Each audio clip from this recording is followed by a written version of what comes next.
the first thing I want you to tell us is, what are we trying to do? I know that you mentioned a Plan B that has passed, that you're fighting against. Explain to our listeners, in terms they can understand, exactly what is happening to our school system. Sure. Exactly what's happened is that there was an ad hoc committee that was formed back in September, October of last year. Had a series of meetings throughout the winter and spring, and then came up with this proposal, this Plan B, at the end of all this process, that would have effectively done this. It would have transferred the education tax that's been imposed on the citizens of the city of Memphis for at least 70 years. That goes exclusively 100% to Memphis City Schools. Again, these people in the city of Memphis have been paying this tax. Those dollars go to Memphis City Schools because of Memphis City's special school district status. The intent of this ad hoc committee and this Plan B that was developed would transfer that tax from the city taxpayers onto the overall county tax rate. And because of the way it was structured, it would work out where the city tax rate would go down at the same time the county tax rate would go up. Effectively meaning if you live in the city of Memphis under the provisions of the plan, your taxes would not change at all. However, if you live in suburban Shelby County, in the area outside the city of Memphis, your taxes would go up by 26 to perhaps as much as 40%. Your school system, the Shelby County Board of Education, under the plan would receive no additional benefits, none of this funding. All the funding would stay with Memphis City, but effectively the entire burden of that tax would shift from the city taxpayers onto the suburban taxpayers.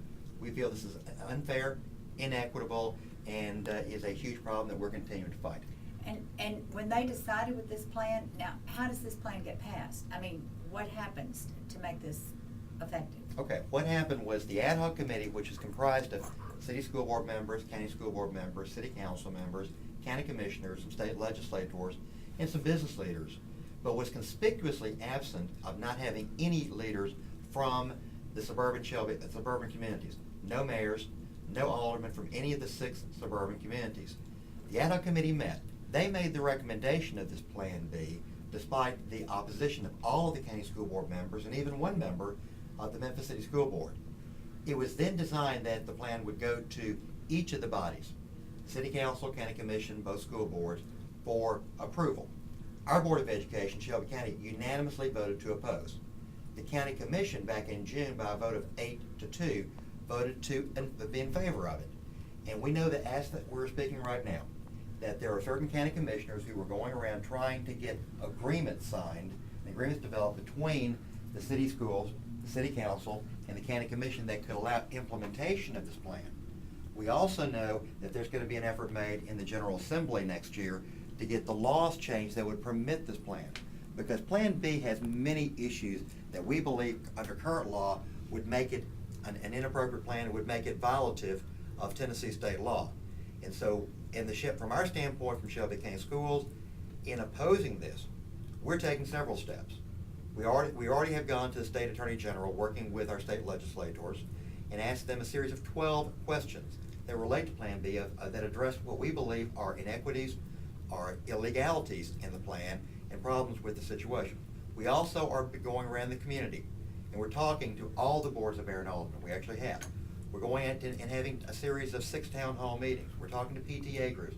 We're talking to Sunday school classes, neighborhood associations, empowering these people with the information about something that everyone in the community was really excluded from the process because their leadership was not allowed to be a part of the ad hoc committee. We eventually feel that the final passage, the final battle for this plan will be in the state legislature. And so our intent today, as we go forward, is to give people the facts, to empower them with the information about what Plan B would do, not only to our schools, but to our communities, to our tax base, and perhaps to Shelby County as a whole. And so that's what we're doing. We believe this is at the very beginning of what will be a long fight. But there's many steps that have to be taken. David, when you talk about Plan B, for a lot of us, it begs the question, why is it that county residents pay for city schools in the first place, and vice versa? Why do city residents pay for county schools? Memphis City Schools has existed as a special school district. They actually chartered or actually went to the state legislature many, many years ago in order to have a special charter drafted that would allow them to exist and to have the boundaries of Memphis City Schools to be what they call coterminous, which means that they are exactly the same lines as are the lines of the city of Memphis. So in other words, every time the city of Memphis annexes or expands or what have you, Memphis City Schools also annexes or expands. Under this special charter that Memphis City Schools has, they have the capability within the city to enact special taxes. Now, we all know that the Shelby County Commission is the body that provides funding for both school systems. And actually in the state of Tennessee, both districts receive funding primarily from two sources. We each get about half of our money from the state of Tennessee, and then the remainder is the responsibility of the Shelby County Commission. But because Memphis City Schools is a special school district, they are also allowed to go to the residents of the city of Memphis, to the city council, I should say, and to have a special education tax. And if in fact that tax is levied on the people of the city of Memphis, then those dollars go exclusively, 100% to Memphis City Schools. So that's the way the law is because they are a special district. Now, we know that any dollars that are enacted by the county commission must be shared under state law on what they call an ADA funding formula, which means average daily attendance. Memphis City Schools currently has about 105,000 students. Shelby County Schools has about 48,000 students. So therefore, in rough numbers, Memphis City Schools has about 70% of the student population. Shelby County Schools has about 30%. So under state law, any local funding provided by the county commission or by other bodies other than what's in a special district must be split on that 70-30 basis. So county commission enacts the education tax that we all get in our little love notes from the trustees every year. We pay that education tax. Those dollars are split 70-30, 70% to the city schools, 30% to county.